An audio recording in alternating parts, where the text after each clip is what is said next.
Assalamualaikum warahmatullahi wabarakatuh.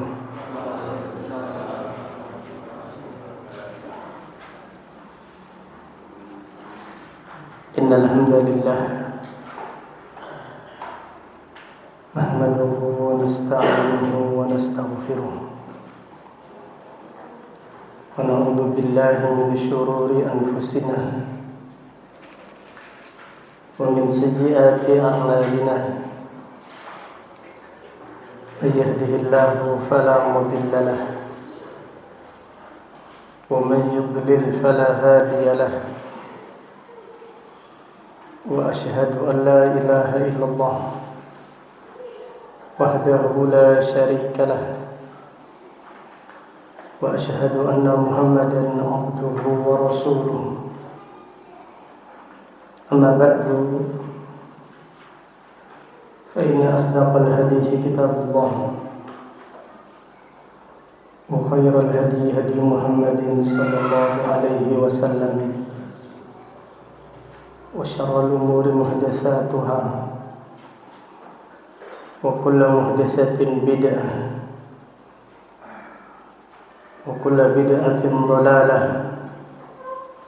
وكل ضلالة في النار.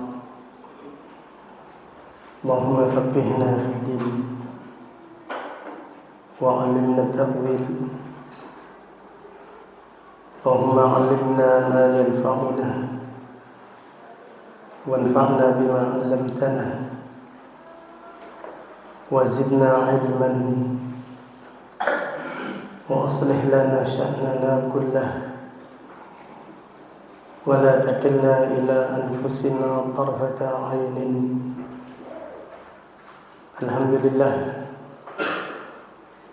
pada malam ini, malam Sabtu tanggal 6 bulan Dzulhijjah tahun 1447 Hijriah, dengan izin Allah Ta'ala, khusus malam ini kita mengkaji tema 20 faedah seputar ibadah kurban. Pada malam ini, dengan izin Allah Ta'ala, kita mengkaji tema 20 faedah seputar ibadah kurban. Faedah yang pertama, definisi kurban.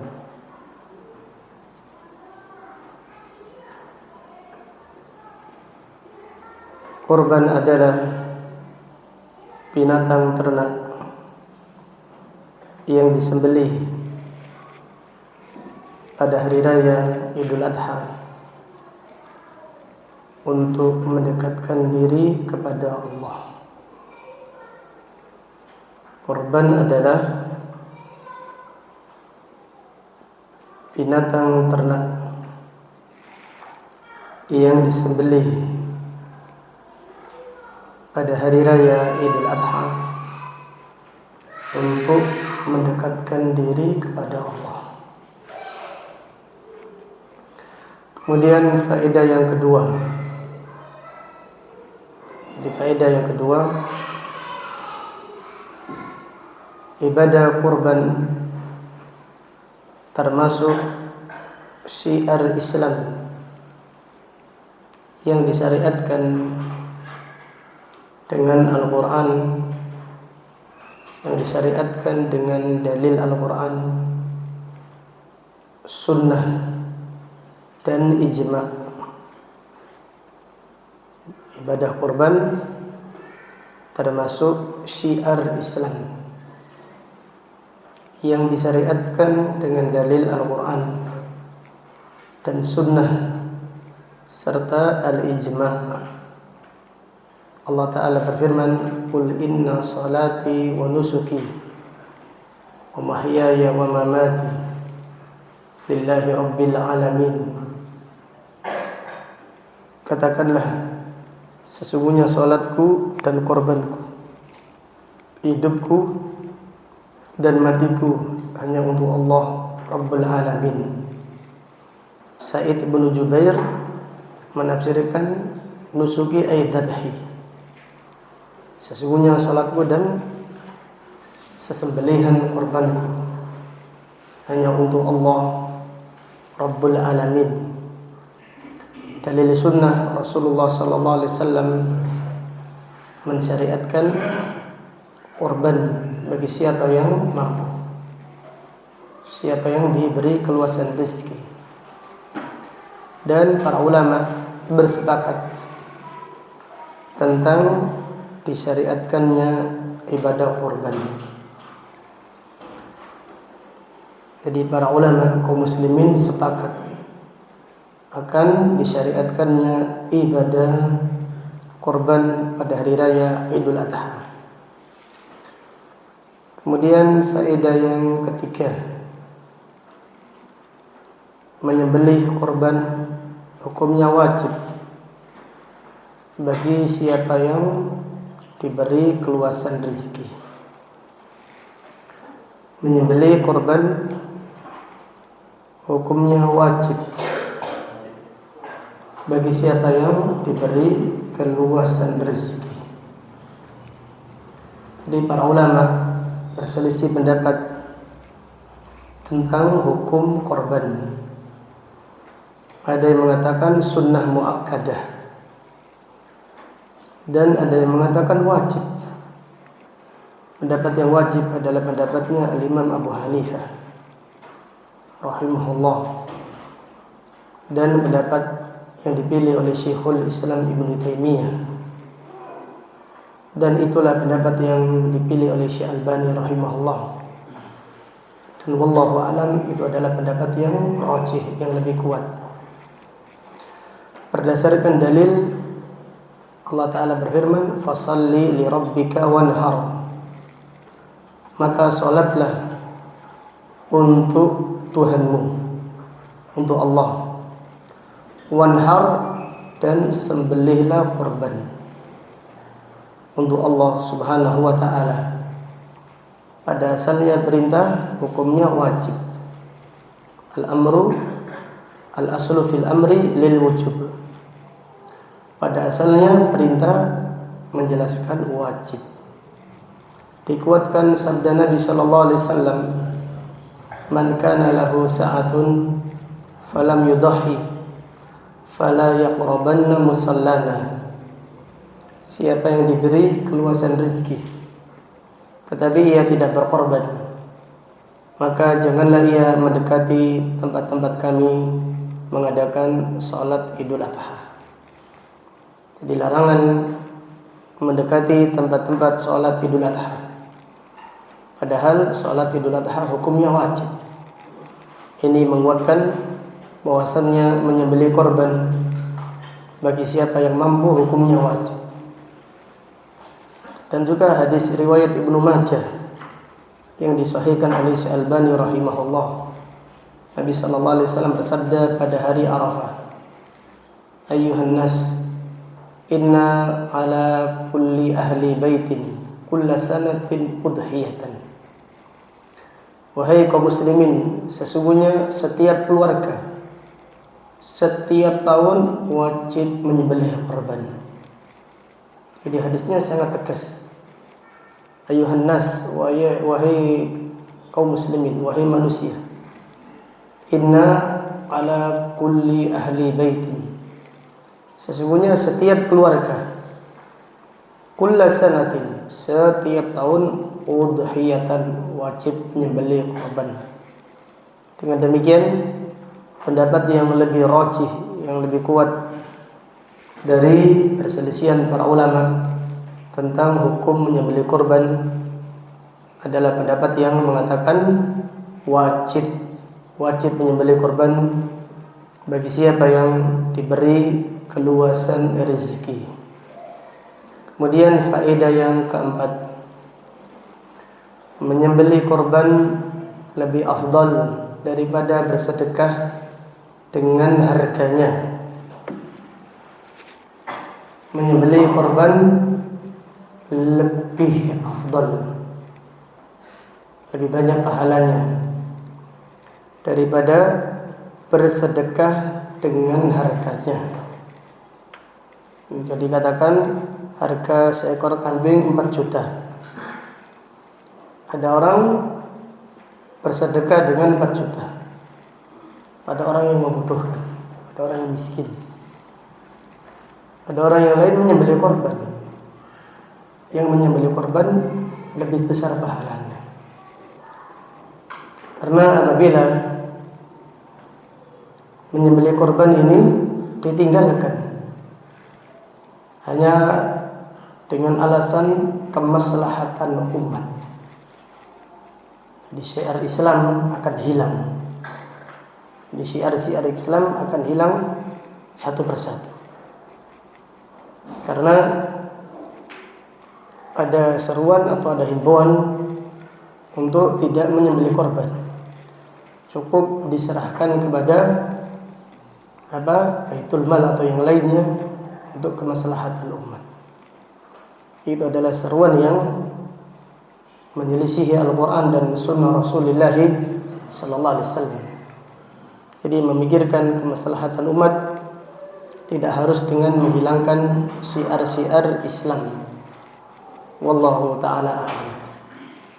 Kemudian faedah yang kelima, pada asalnya menyembelih korban disyariatkan bagi siapa yang hidup. Pada asalnya menyembelih korban disyariatkan bagi siapa yang hidup. Nabi sallallahu alaihi wasallam menyembelih korban, para sahabat juga menyembelih korban, tidak pernah mengkhususkan untuk mayit. Karena ibadah korban disyariatkan atau diwajibkan bagi mereka yang masih hidup. Jadi tidak pernah diriwayatkan kalau Nabi sallallahu alaihi wasallam mengkhususkan korban untuk Khadijah, istri beliau yang tercinta, yang meninggal dunia di Mekah. Tidak pernah dikhususkan, diriwayatkan kalau Nabi sallallahu alaihi wasallam mengkhususkan korban untuk pamannya Hamzah. Ini menunjukkan faedah bahwasannya ibadah korban pada asalnya disyariatkan bagi yang hidup. Kemudian faedah yang keenam,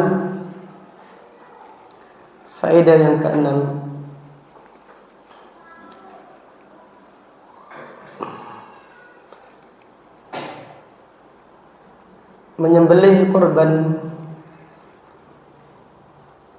untuk mayit dibolehkan apabila disertakan dengan yang hidup. Jadi menyembelih korban untuk mayit dibolehkan apabila disertakan dengan yang hidup. Nabi sallallahu alaihi wasallam ketika menyembelih korban, beliau membaca Bismillah, Allahu Akbar, Allahumma taqabbal min Muhammad wa min ali Muhammad. Hadis riwayat Muslim. Ya Allah, terimalah korban ini untuk Muhammad sallallahu alaihi wasallam dan untuk keluarganya. Keluarga ini mencakup yang masih hidup dan yang sudah meninggal dunia. Jadi tidak mengapa kita meniatkan. Jadi tidak mengapa kita niat menyembelih korban untuk mayit, tapi disertakan, bukan dikhususkan. Jadi menyembelih korban untuk mayit dibolehkan apabila disertakan dengan yang hidup. Artinya seseorang menyembelih satu kambing niat untuk dirinya dan seluruh keluarganya. Faedah yang ketujuh, mengkhususkan korban untuk mayit, mengkhususkan korban untuk mayit tidak sah dan tidak sampai pahalanya kepada mayit. Nabi sallallahu alaihi wasallam bersabda, "Man 'amila 'amalan laisa 'alaihi amruna fa huwa raddun." Siapa yang beramal tidak ada perintahnya dari kami, amalnya tertolak. Sebagian madhab mengatakan korban untuk mayit tidak mengapa karena korban itu sedekah. Maka kita menjawab, korban itu beda, sedekah itu beda. Sedekah dibolehkan setiap saat. Jadi kalau sedekah enggak usah beli mahal-mahal kambing, cukup beli daging apa? Di pasar. Jadi syiarnya adalah menyembelih korban. Ini syiar Islam. Jadi mengkiaskan korban dengan sedekah adalah kias yang berbeda. Jadi berbeda antara korban dan sedekah. Tidak sampai kepada mayit karena menyelisih sunnah. Sekiranya menyembelih korban khusus untuk mayit itu sampai, pasti diamalkan para sahabat atau sebelumnya oleh Rasulullah sallallahu alaihi wasallam. Imam Syafi'i rahimahullah dalam sebagaimana yang disebutkan oleh Imam Ibnu Katsir dalam tafsir surat An-Najm, ketika Imam Ibnu Katsir menafsirkan firman Allah, wa alaysa lil insani illa ma sa'ah. Seorang tidak mendapatkan pahala kecuali amalnya. Imam Ibnu Katsir rahimahullah menyebutkan pernyataan Al-Imam Syafi'i bahwasannya mengirim pahala Al-Quran kepada mayit tidak sampai. Jadi mengirim contohnya surat Al-Fatihah ila hadratil Mustafa sallallahu alaihi wasallam, Al-Fatihah kepada nenek kami, kepada orang tua kami, Al-Fatihah. Al-Imam Syafi'i mengatakan ihda'u, menghadiahkan pahala membaca Al-Quran kepada mayit tidak sampai. Kemudian apa hujahnya Imam Syafi'i? Karena kata Imam Syafi'i tidak dilakukan oleh Nabi sallallahu alaihi wasallam dan para sahabat. Ini hujah. Tidak dikerjakan Nabi sallallahu alaihi wasallam dan para sahabat. Kemudian Al-Imam Ibnu Katsir menambahkan, "Law kana khairan lasabaquna ilaihi." Kalau sekiranya itu baik, tentunya mereka lebih mendahului kita. Jadi kalau korban untuk mayit itu disyariatkan, tentunya Nabi sallallahu alaihi wasallam lebih mendahului kita. Tentunya para sahabat lebih mendahului kita. Jadi subhanallah, ibadah tidak dikerjakan Nabi sallallahu alaihi wasallam, tidak diamalkan para sahabat, maka itu tidak disebut ibadah. Imam Malik berkata, "Fama lam yakun yawma idin dinan, fala yakunu al-yawma dinan." Apa yang tidak disebut agama pada hari itu tidak disebut agama pada hari ini.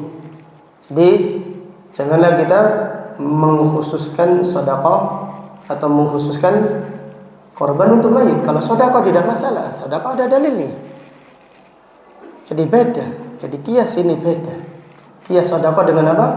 Korban. Kalau sedekah jariyah itu ada dalilnya. Saat Ibnu Ubadah mendatangi Nabi sallallahu alaihi wasallam, "Ya Rasulullah, inna ummi matat." Ya Rasulullah, ibuku telah meninggal dunia ketika aku tidak hadir. Aku ketika safar, ibuku meninggal dunia. Afa atasaddaqu anha? Apakah aku boleh bersedekah untuk ibuku? Qala tasaddaq an ummika. Nabi sallallahu alaihi wasallam bersabda, bersedekahlah untuk ibumu. Hadis riwayat Imam Bukhari dan yang lainnya. Ada hadis riwayat Imam Bukhari dan yang lainnya. Ini menunjukkan dibolehkan sedekah untuk mayit. Kemudian pertanyaan, hukum asal ibadah itu apa? Dilarang, haram. Hukum asal ibadah itu haram. Jadi jangan bertanya salat asar 5 rakaat. Jangan bertanya dalil yang mengharamkan. Karena ada dalil yang melarang, janganlah salat asar 5 rakaat. Tidak ada dalil semacam itu. Tapi sebaliknya tanyakan dalil yang mensyariatkan. Mana dalil yang mensyariatkan salat asar 5 rakaat? Mana dalil? Kita punya kaidah umum. Semua ibadah yang tidak ada dalilnya tertolak. Man amila amalan laisa alaihi amruna fahuwa raddun. Siapa yang beramal tidak ada perintahnya dari kami, maka amalnya tertolak. Faedah yang ke-8. 8 dah. Faedah yang ke-8. Hewan kurban harus dari onta, sapi dan kambing. Jadi hewan kurban harus berupa onta atau sapi atau kambing. Ini syarat. Siapa yang berkorban selain dengan 3 binatang ini tidak sah. Adapun kerbau mengambil hukum sapi. Nabi sallallahu alaihi wasallam bersabda, al-jamusu minal baqar. Kerbau termasuk sapi. Demikian pula banteng. Banteng termasuk sapi. Adapun kuda atau yang lainnya. Contohnya ada orang korban dengan kuda yang lebih mahal. Tidak sah, tidak diterima oleh Allah Subhanahu wa taala. Para ulama berselisih pendapat mana yang lebih utama antara onta, sapi dan kambing. Tidak ada dalil yang tegas yang menyatakan mana yang lebih afdal. Tidak ada dalil yang jelas. Kalau ada dalil isyarat, wallahu a'lam, sebagian ulama menguatkan kambing. Kenapa? Karena Nabi Ibrahim ketika menyembelih Nabi Ismail ditebus oleh Allah dengan apa? Dengan kambing, dengan domba. Wa fadainahu bidhibhin 'adzim. Kami menebusnya dengan sesembelihan yang agung. Itu dengan domba dari surga. Dan domba ini adalah domba yang disembelih oleh Habil, putranya Nabi Adam. Domba yang diturunkan oleh Allah untuk menebus Nabi Ismail supaya diganti sebagai sembelihannya adalah domba yang ada di surga, yang disembelih oleh Habil dahulu, yaitu Habil putranya Nabi Adam alaihi salatu wassalam. Jadi dalil ini mengisyaratkan kalau lebih utama korban dengan kambing. Demikian pula Nabi sallallahu alaihi wasallam pada hari raya Idul Adha selalu diriwayatkan menyembelih kambing. Adapun ketika haji Nabi sallallahu alaihi wasallam untuk korban haji beliau menyembelih 100 onta. Adapun pada hari raya Idul Adha ketika beliau tidak haji, Nabi sallallahu alaihi wasallam selalu menyembelih kambing. Ini menguatkan atau mengisyaratkan lebih utama menyembelih kambing. Sebagian ulama ada yang mengatakan yang lebih utama kembali kepada maslahat. Apabila di suatu wilayah masyarakatnya tidak ada yang makan kambing, kemudian menyembelih kambing, tentunya dagingnya apa? Mubadir. Tidak ada yang memanfaatkannya. Tidak ada yang memanfaatkannya. Jadi kembali kepada maslahat. Karena tidak ada dalil yang mengkhususkan mana yang lebih utama. Enggak ada dalil mengatakan sembelihlah kambing karena itu lebih afdal. Tidak ada. Cuma isyarat saja. Isyarat karena makanan atau kesukaan orang-orang Arab adalah apa? Kambing. Maka lebih utama mana? Kembali kepada maslahat, kembali kepada manfaat. Wallahu ta'ala alam. Intinya siapa yang menyembelih korban dengan onta atau dengan sapi atau dengan kambing, insya Allah diterima oleh Allah Subhanahu wa Ta'ala. Yang penting bukan untuk dibanggakan. Dengan ada usulan menyembelih korban onta, karena di Mojokerto, di mana? Mojokerto sudah ada peternak onta. Di onta tidak masalah, silakan. Tapi yang penting untuk syiar Islam, bukan untuk dibanggakan. Kalau untuk dibanggakan nanti tidak dapat pahala di sisi Allah Subhanahu wa Ta'ala. Silahkan korban dengan sapi yang besar. Satu keluarga satu sapi. Tetapi dengan niat lillahi ta'ala, bukan untuk dibanggakan. Jadi korban itu syiar Islam. Maka jangan membanggakan diri kalau kita berkorban dengan jumlah yang besar, dengan jumlah yang banyak. Dan janganlah kecil hati jika korban dengan kambing yang kecil, domba yang kecil. Janganlah kita kecil hati. Itu semuanya perbuatan yang tercela di sisi Allah Subhanahu wa Ta'ala. Kemudian faedah yang ke-9,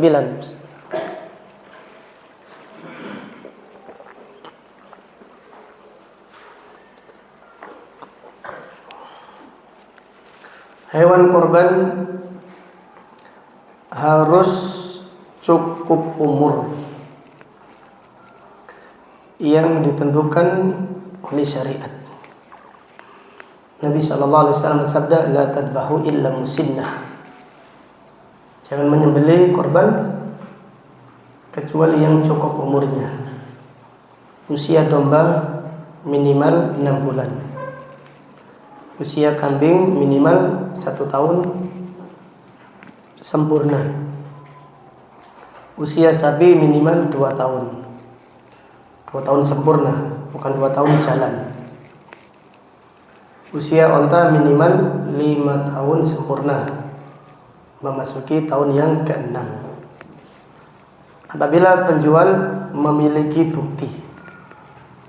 Kalau kambing miliknya sudah usia 1 tahun, maka kita percaya.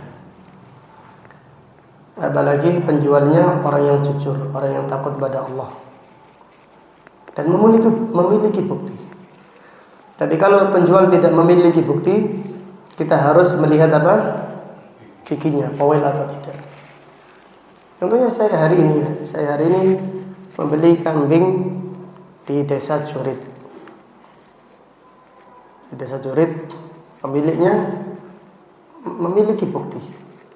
Kambingnya lahir 1 pekan sebelum hari raya Idul Adha. Pemiliknya orang yang insya Allah orang yang takut pada Allah, orang yang jujur. Jadi ini suami dan istrinya. Iya. Tadi saya lihat belum powel. Ini sah insya Allah. Jadi pemiliknya memiliki bukti. Ini lahir sebelum hari raya Idul Adha. Jadi 1 pekan sebelum hari raya kambingnya melahirkan. Sekarang ini 1 hari raya, berarti genap apa? 1 tahun, ini sah. Jadi ini hanyalah tanda saja, tanda. Tapi kalau pemiliknya tidak memiliki bukti, kayaknya, maka kita melihat apa? Tandanya. 1 tahun, biasanya giginya sudah, gigi apa ini namanya? Gigi susu sudah copot ya. Ganti gigi yang lainnya, gigi dewasa. Demikian intinya, usia binatang, usia hewan korban harus cukup umur yang ditentukan oleh syariat. Faedah yang ke-10, hewan korban harus selamat dari cacat yang menyebabkannya tidak sah. Jadi hewan korban harus selamat dari cacat yang menyebabkannya tidak sah. Jadi cacat yang menyebabkannya tidak sah adalah cacat yang parah. Cacat yang parah. Nabi SAW ditanya tentang hewan korban yang tidak sah.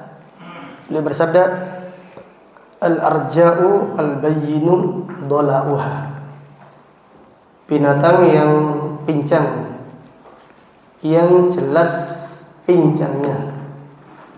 Wal awra'u ladhi al-bayyinu awra'uha, binatang yang buta sebelah mata yang jelas kebutaannya. Wal maridul bayyinu maraduha, binatang yang sakit yang jelas penyakitnya. Wal arja'u allati la tunki, wal ajfa' allati la tunki, binatang yang sangat kurus sampai tidak ada tulang sumsumnya. Jadi saking kurusnya sampai hampir-hampir tidak ada tulang sumsumnya, tidak ada dagingnya. Ini tidak sah. Jadi tidak harus cacatnya ini cacat baru atau cacat lama. Ukurannya adalah parah atau tidak parah.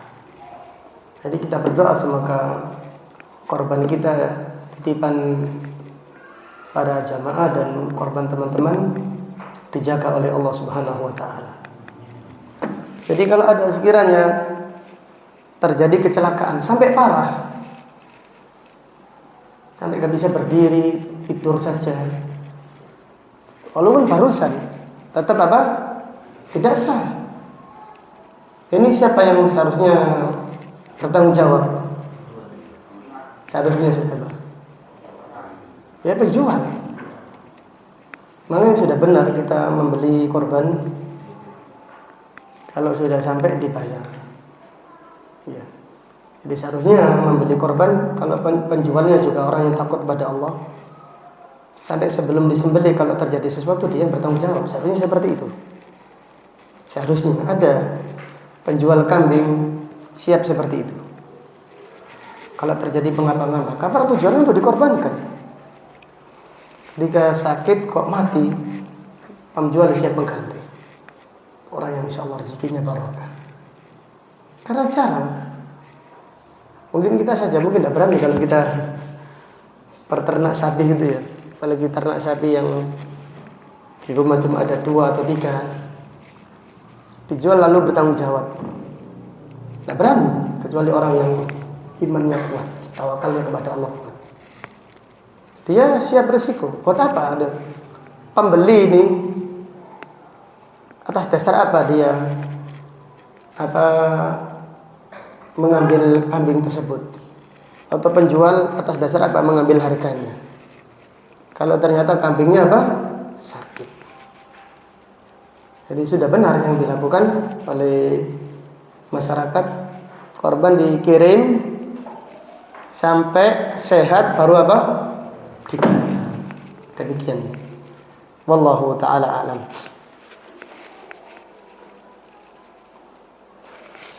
Kemudian faedah yang keberapa sekarang? Faedah yang ke-11, menyembelih korban di waktu yang telah ditentukan secara syar'i. Menyembelih korban di waktu yang telah ditentukan secara syar'i. Jadi waktu menyembelih korban setelah sholat Idul Adha sampai asar hari tasyrik yang terakhir. Sampai asar hari tasyrik yang terakhir, sebelum matahari terbenam. Jadi sekarang hari Idul Adha-nya hari Rabu. Jadi waktu yang terakhir hari Sabtu setelah asar. Itu waktu menyembelih korban. Siapa yang menyembelih korban sebelum sholat Idul Adha, korbannya tidak sah. Siapa yang menyembelih korban di hari tasyrik yang terakhir setelah matahari terbenam, korbannya tidak sah. Nabi sallallahu alaihi wasallam bersabda, "Syatuka syatul lahmin." Kambingmu kambing daging. Ada seorang sahabat yang menyembelih korban sebelum Idul Adha, sebelum sholat. Tujuannya apa ya? Supaya dia membagi, supaya dagingnya lebih dulu dimasak. Jadi sebelum sholat dia sudah bagi-bagi kambing. bagi-bagi masakan untuk menggembirakan tetangganya, niatnya baik.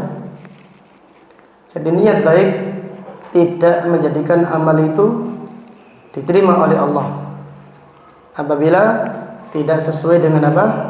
Sunnah Rasulullah sallallahu alaihi wasallam. Wallahu taala alam. Faedah yang 12, dibolehkan menyembelih korban di siang hari atau di malam hari. Akan tetapi menyembelih korban di siang hari lebih utama. Dan lebih utama lagi menyembelih korban pada hari raya Idul Adha. Jadi hari raya Idul Adha itu hari menyembelih korban. Adapun hari tasyrik itu hari keringanan, hari afdal. Hari afdal adalah hari raya Idul Adha. Hari tasyrik adalah hari dibolehkan. Di hari raya yang lebih afdal, lebih besar pahalanya adalah korban yang disembelih pada hari raya Idul Adha. Adapun hari tasyrik adalah hari yang dibolehkan. Wallahu taala alam. Sampai di sini kajian kita. Insyaallah akan kita lanjutkan setelah sholat Isya. Jazakumullahu khairan, barakallahu fikum. Subhanakallahumma bihamdik, asyhadu an la ilaha illa anta, astaghfiruka wa atubu ilaik. Assalamualaikum warahmatullahi wabarakatuh.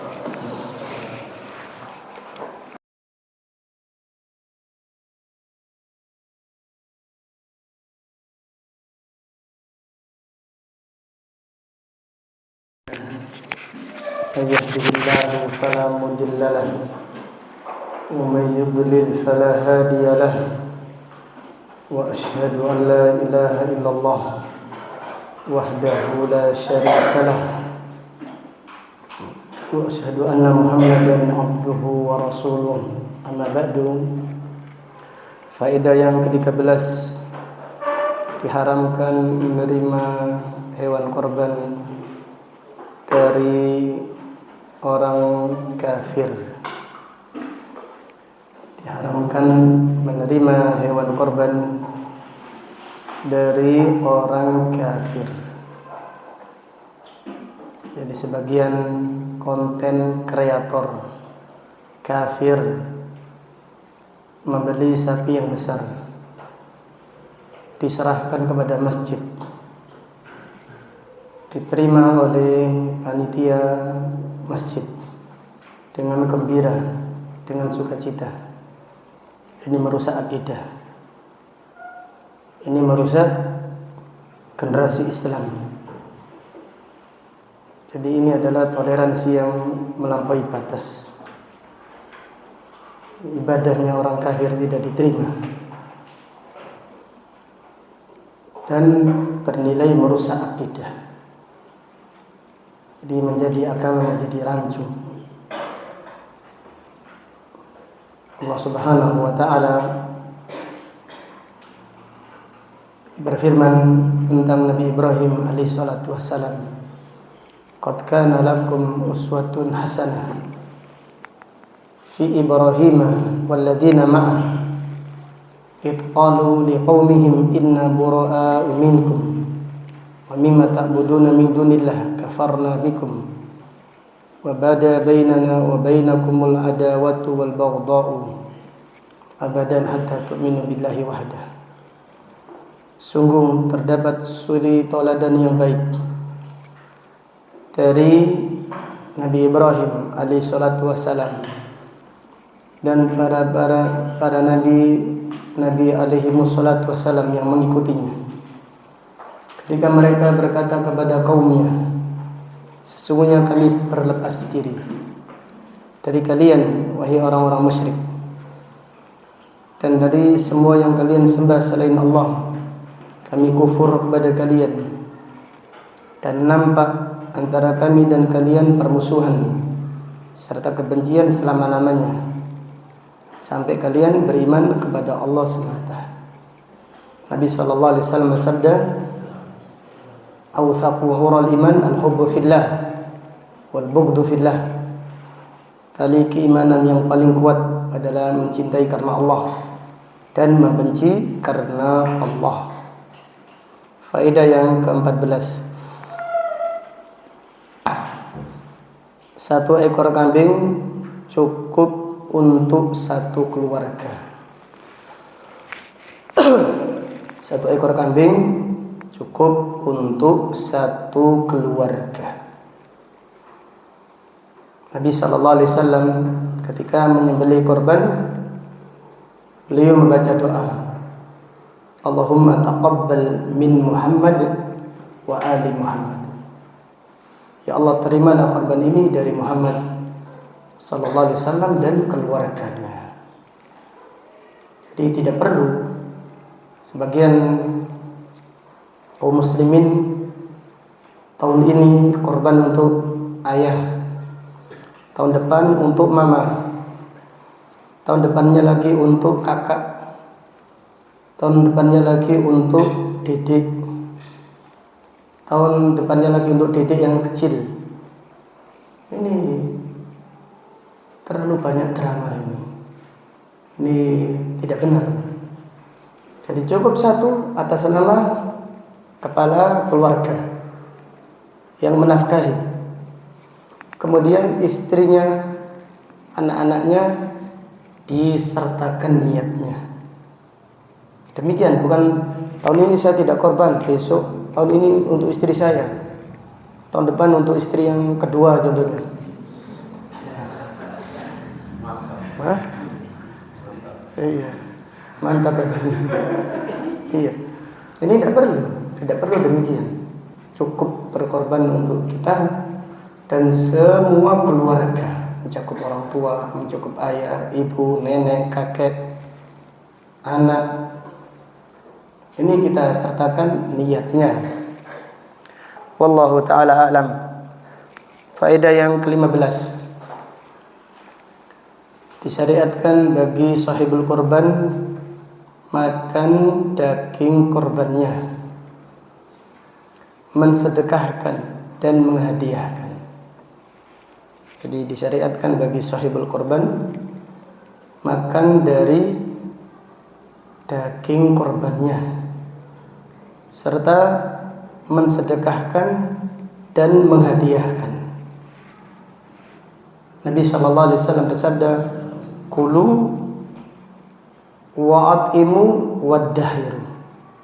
Makanlah daging korban kalian dan sedekahkan serta hadiahkan dan simpanlah. Di dahulu daging korban ini harus habis di hari tasyrik. Harus habis, tidak boleh disimpan. Di tanggal 13 harus habis. Kemudian diberi keringanan setelah itu. Nabi sallallahu alaihi wasallam mendapatkan keringanan dibolehkannya menyimpan daging korban. Wallahu a'lam. Faedah yang ke-16. Faedah yang ke-16, diharamkan bagi sahibul korban menjual apapun dari hewan korban. Diharamkan bagi sahibul korban menjual apapun dari hewan korban. Kepalanya, kulitnya, ini tidak dibolehkan. Diharamkan untuk menjualnya. Jadi siapa yang menjual daging korban atau kepala korban, kulitnya atau yang lainnya, maka pahala korbannya tidak sempurna. Di dalam hadis disebutkan madhaha, tidak berkorban siapa yang menjual daging korbannya. Sebagian ulama mengatakan tidak sah, sebagian yang lain mengatakan tidak sempurna pahalanya. Mana yang kedua lebih utama. Jadi kalau mana yang pertama ini mengerikan, jadi tidak sah. Jadi dikhawatirkan demikian. Oleh karenanya hendaklah kita hati-hati. Hendaklah kita hati-hati, jangan sampai menjual kepala sapi atau kulit sapi, berikan kepada orang miskin. Kemudian tidak mengapa orang miskin tadi menjualnya. Tidak mengapa orang miskin tadi menjual kulit sapi tersebut. Wallahu a'lam. Kemudian faedah yang ke-17, siapa yang niat berkorban dilarang memotong rambut dan kukunya apabila memasuki bulan Dzulhijjah. Siapa yang niat berkorban dilarang memotong rambut dan kukunya apabila memasuki bulan Dzulhijjah. Sekarang sudah tanggal 6. Nabi sallallahu alaihi wasallam bersabda, "Idza ra'aitum hilala Dzulhijjah wa arada ahadukum an yudhi falyumsik min sya'rihi wa adfarihi." Siapa yang melihat hilal Dzulhijjah lalu ingin untuk berkorban, niat berkorban, hendaklah ia menahan rambutnya dan kukunya. Rambut termasuk kumis, bulu ketiak, bulu kemaluan, dan dilarang memotong kuku, khusus bagi sahibul korban. Adapun istri yang diniatkan pahalanya tidak mengapa. Memotong kukunya atau memotong sebagian rambutnya ini tidak mengapa. Jadi larangan tersebut khusus bagi sahibul korban. Faedah yang ke-18, tata cara menyembelih kambing. Tata cara menyembelih kambing: membaringkan kambing sebelah kiri menghadap kiblat. Kemudian kaki kanan penyembelih diletakkan di leher kambing. Jadi kaki kanan penyembelih diletakkan di leher kambing. Seraya membaca bismillah, Allahu akbar. Allahumma taqabbal, ya taqabbal min fulan wa ali fulan. Allahumma taqabbal min Muhammad wa min ali Muhammad sallallahu alaihi wasallam. Jadi Nabi sallallahu alaihi wasallam membaca, Allah terimalah korban ini dari Muhammad dan seluruh keluarganya. Jadi binatangnya dihadapkan ke arah kiblat, dibaringkan sebelah kiri. Kemudian kaki penyembelih, kaki kanan penyembelih diletakkan di leher binatang. Kemudian disembelih dengan cara membaca bismillah, Allahu akbar. Ada riwayat dibaca wajjahtu wajhiya lilladzi fatara as-samawati wal arda hanifan muslimah wa ma ana minal musyrikin inna salati wa nusuki wa mahyaya wa mamati lillahi rabbil alamin la syarika lah wa bidzalika umirtu wa ana awwalul muslimin. Bismillah, Allahu akbar. Allahumma taqabbal min Muhammad wa min ali Muhammad. Jadi subhanallah.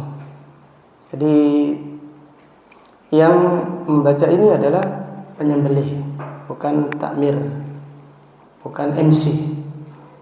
Sebagian masjid yang membaca doa apa? MC-nya. Ini tidak benar. Jadi MC-nya suruh diam, jangan banyak mengganggu. Jadi banyak, kalau pengumuman tidak mengapa. Tidak perlu mengumbar bismillah, Allahu akbar. Sapi yang pertama, ya Allah terimalah dari fulan, fulan, fulan, fulan dan keluarga mereka. Ini dibaca oleh penyembelih. Diperlihatkan, dibaca oleh penyembelih, bukan MC. Kemudian faedah yang ke-19, disunahkan bagi sahibul korban menyembelih korbannya sendiri dan tidak mengapa mewakilkannya. Disunahkan bagi sahibul korban menyembelih korbannya sendiri dan tidak mengapa mewakilkannya. Subhanallah. Dalam hadis Di zaman Nabi Sallallahu Alaihi Wasallam ada seorang wanita melihat, seorang wanita budak melihat kambingnya itu jatuh, hampir meninggal. Lalu wanita tadi memecah batu dipecah, kemudian digunakan menyembelih. Subhanallah. Perawi hadis berkata, ta'ajabna, kita merasa heran. Dia seorang wanita, plus menyembelihnya bukan dengan pisau, tapi dengan apa? Batu dipecah. Karena ada licin, kalau pecahannya itu tajam, subhanallah, dipakai menyembelih. Lalu ditanyakan kepada Nabi SAW, maka kambing tersebut hukumnya tidak bangkai, tapi halal, karena sudah mengalir apa? Darahnya tadi. Jadi wanita tadi sudah cepat-cepat supaya jangan sampai meninggal dunia, jangan sampai menjadi bangkai. Jatuh langsung memecah batu, sembelih. Sah. Demikian sunnah menyembelih sendiri, tapi tidak mengapa diwakilkan kepada orang lain. Kemudian yang ke-20 yang terakhir, diwajibkan berbuat baik terhadap hewan kurban. Caranya bagaimana berbuat baik terhadap hewan kurban yang akan disembelih? Yang pertama, menyembelih korban di tempat yang terpisah, dijadikan satu. Jadi yang masih hidup melihat yang apa? Disembelih. Saya lewat dari Gresik, kemudian melewati kampung-kampung, masjid-masjid, subhanallah, orang-orang awam. Di masjid-masjid banyak yang seperti itu. Di RPH juga sama, RPH pinter banting, pinter nyembelih, tetapi tidak syar'i. Binatang yang masih hidup dicampur dengan binatang yang disembelih, cepat mereka nyembelihnya, tapi antriannya. Ini tidak berbuat baik kepada binatang yang akan disembelih. Kemudian menajamkan pisau ditajamkan. Kemudian menyembelihnya dengan kuat dan cepat. Nabi sallallahu alaihi wasallam bersabda, "Innallaha katabal ihsana ala kulli syai'in." Allah mewajibkan berbuat baik terhadap segala sesuatu. Fa idza dabahtum fa ahsinu tibhatah. Jika kalian menyembelih, sembelihlah dengan cara yang terbaik. Wallahu ta'ala alam.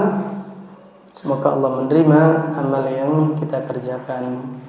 Amin ya rabbal alamin. Ada pertanyaan? 1, 2, 3, jangan banyak-banyak. Silahkan Abu Hijaz. Bila mana suami ini tidak punya simpanan untuk berkorban juga, tapi si istri masih ada perhiasan yang melekat di badannya, apakah diperbolehkan tidak berkorban juga? Terima kasih.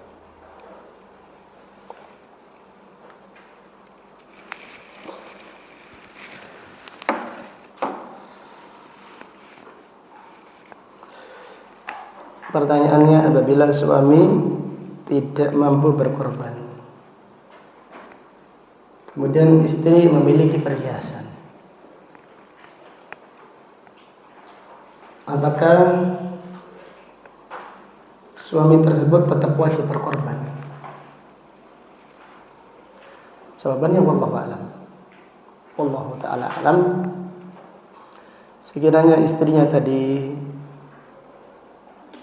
merelakan, mengikhlaskan, membantu suaminya untuk berkorban dengan memberi gelang atau cincin, lalu suaminya membeli korban, sah untuk dia dan seluruh keluarganya.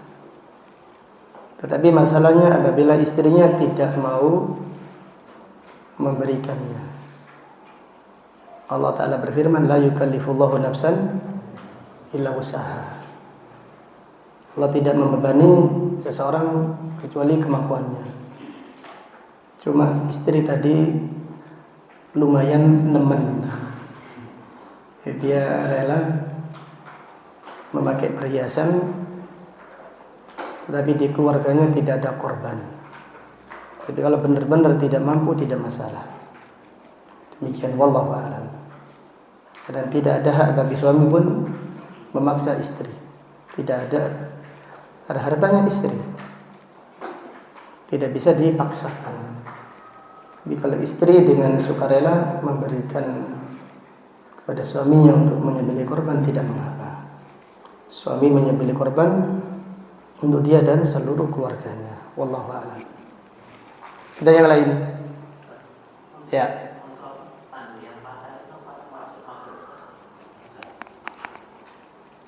Ya, tanduk yang patah ini